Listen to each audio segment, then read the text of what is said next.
જય જોહાર, જય આદિવાસી, જય ભીલ પ્રદેશ, જય સંવિધાન। આજે યુનો દ્વારા ઘોષિત વિશ્વ આદિવાસી દિવસની દેશના અને તમામ વિશ્વના આદિવાસી સમાજના લોકોને જોહાર, શુભકામનાઓ।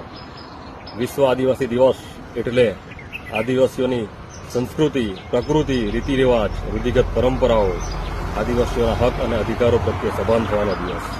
આજે આપણા જે શહીદો છે, જે આદિવાસી સમાજ માટે લડતા લડતા શહીદ થઈ ગયા, એમને યાદ કરવાનો દિવસ, એમના વિચારો પર ચાલવાનો દિવસ।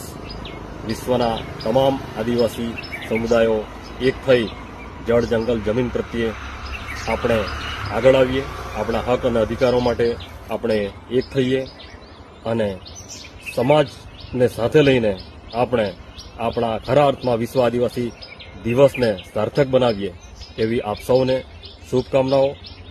આજે સમગ્ર દેશમાં અને પૂરા વિશ્વમાં જ્યારે વિશ્વ આદિવાસી દિવસની ઉજવણી થઈ રહી છે, ત્યારે હજુ આપણે આપણા જે હક અધિકારો છે એના માટે આગળ આવવું પડશે, કારણ કે આપણને આપણા હક અધિકારો મળ્યા નથી।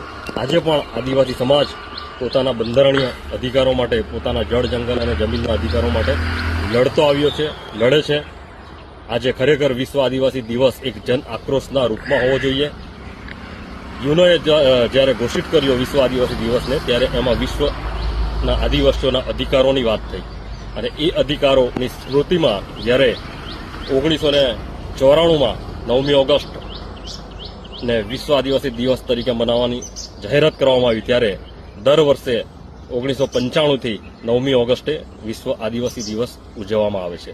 પરંતુ વિશ્વ આદિવાસી દિવસની ઉજવણી ખરા અર્થમાં ક્યારે થશે? જ્યારે આપણને આપણા અધિકારો મળશે, આપણા જળ, જંગલ, જમીનના અધિકારો મળશે, આપણું જળ, જંગલ, જમીન બચશે, આપણી પ્રકૃતિ બચશે, આપણી સંસ્કૃતિ બચશે, આપણા રીતિ રિવાજો બચશે, આપણી પરંપરાઓ બચશે। અને એના માટે આપણે સૌએ, બધા આદિવાસીઓએ એક થઈ અને આગળ આવવું પડશે, તો જ ખરા અર્થમાં આ વિશ્વ આદિવાસી દિવસને આપણે ઉજવી શકીશું અને આવનાર પેઢીને આપણે એમના હક અધિકારો અપાવી શકીશું। ફરીથી આપ સૌને વિશ્વ આદિવાસી દિવસની જોહાર, શુભકામનાઓ।